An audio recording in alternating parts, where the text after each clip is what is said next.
Hello and welcome to Theme Park Information, and in this show we'll be discussing my pet peeves part 2, and as I literally just said, I kid you not, I came up with these ones about 5-10 minutes after I finished the original video, so let's get straight into it. And one of the things which really annoys me is theme parks which fail to keep up the park appearance.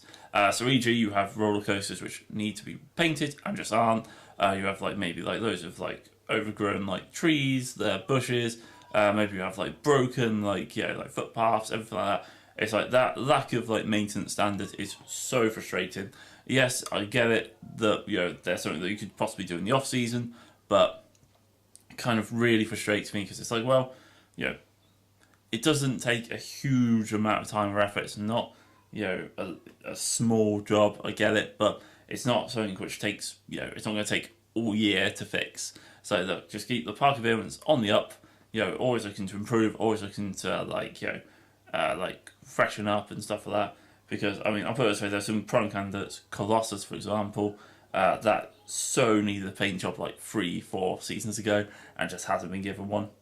Talking of Colossus, because it's actually a prime example for this next one, and that is our operations and only running one train. Now, I do appreciate that certain times that's the only option. For example, it's a quiet day, or for example, there's a problem with the other train or trains, depending on how many you have. Then I very much understand that you can't run it at full capacity all the time, because sometimes there's no point, and sometimes you're not able to. But when it's there on a quite busy day and you're literally on one train, and it's did you not think it was going to be busy? Is the other train broken? Is there an announcement? Is there a sign you can put up? Is there any sort of information you can give to us? Regarding how long the operation is going to take, whether or not the opportunity to add a second train is there or not. Is it just something you're going to soldier on with? Because someone like myself will notice that's only on one train. Why? It's it should be on two. It's it cuts the wait time completely in half if it's on two. So it'd be really appreciated if that was the case. It's one of the things it's usually brought up in my reviews and stuff like that. It's actually possibly not so much more of a pet peeve. It kind of is, but it's also more of an actual genuine criticism of a theme park as well, where it's how come I'm queuing when I shouldn't be? You should be running two trains. If it's what you could do is what Ventura do, and that's half fill one of their trains. So you just keep the queue continually moving, you don't get a build up. It's probably the way to go. And then also on this list is actually to do with ride breakdowns, and it's not the actual thing of a ride breaking down itself. That happens, things the rides, stopping on the lift hill or becoming valid or stuff like that. That happens. It's one of the things. It's just part of the operations of a park. What I particularly hate is the feedback or information you get. Now, I appreciate that parks can't just say this ride will probably not open for the rest of the day, or this ride should be open in 5 minutes, because I appreciate sometimes they don't know. It's it's a hypothetical kind of thing of when it will open. There's not really kind of a deadline, and they don't really have any sort of grip on how long it could take, especially in the early stages. What I would is at least a guesstimate. I'd like someone to go, look, by the looks of the problem and by the fact this has happened before, it should probably be up and running within the hour. But obviously we do accept that either it could be done earlier or it could not open at all. It's entirely up to you whether or not you queue or not. That to me would be a very simple and straightforward idea, which gives you a great deal of information about whether or not you should stay in line for a ride or go somewhere else. That is actually one which is a really simple improvement to do, and I'd really like it and appreciate if it did happen.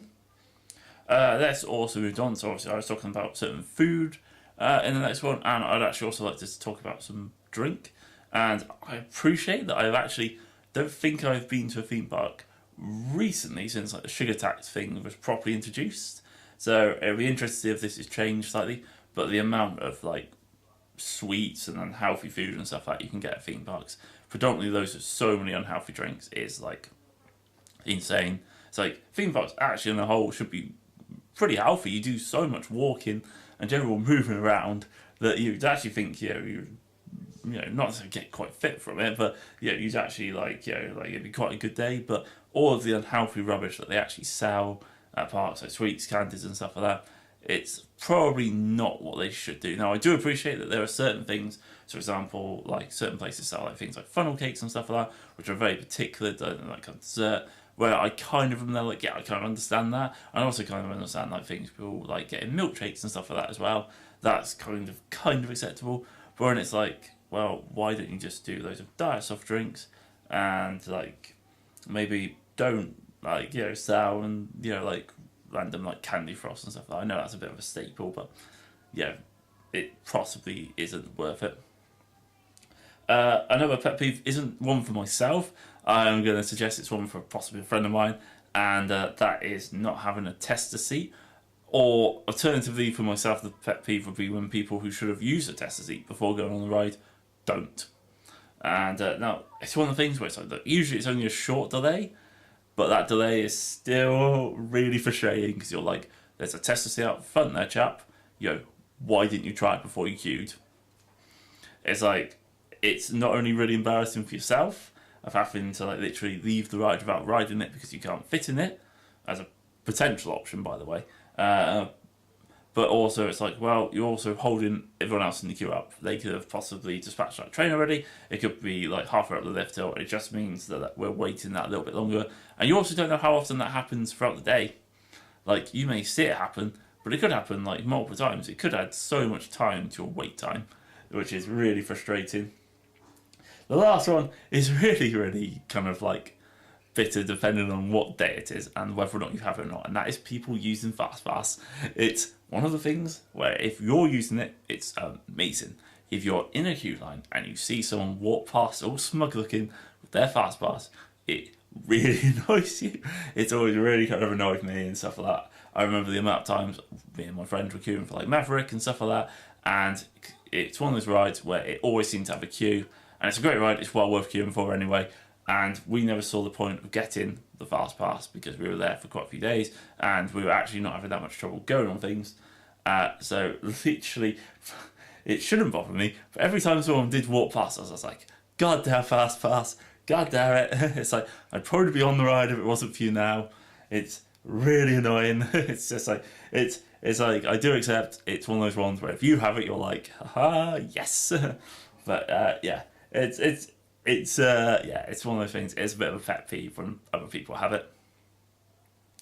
Also, really dislike it when parks shut rides before the actual park closes. Don't know if any of you have actually ever noticed this, but the park will close at, let's say, 5, and they'll shut some rides at 4, half 4. That to me is actually kind of unacceptable. You should be able to like ride the ride right up till 5 o'clock, regardless of how long the queue for it is. I do appreciate that like theme park staff do want to go home at some point, but that kind of overlay should be taken into consideration. And I also kind of dislike it. It doesn't really show much happen at UK parks, but when people are like kind of ushered out of them, and like kind of if you're like forced to leave. Now I do appreciate that. Yeah, you don't want people being there all night, but obviously at the same time, there's obviously a great opportunity for people to go and buy food, to get souvenirs and stuff like that. So you don't want to just be working people out the parks. I do appreciate that you maybe want them to be out of certain lands and areas, which makes a lot of sense. But yeah, you don't really kind of want to be like very heavy-handed with it and stuff like that. Anyway, guys, that's part 2 all done. Once again, feel free to add your own thoughts and opinions in the comment section. Don't forget to like, comment, and subscribe to my channel. And hopefully I'll come up with part 3 sooner or later. Probably like it will be on the same day or the next day, whenever the thoughts hit me. Anyway, have a good one, and I'll catch you guys on the next video.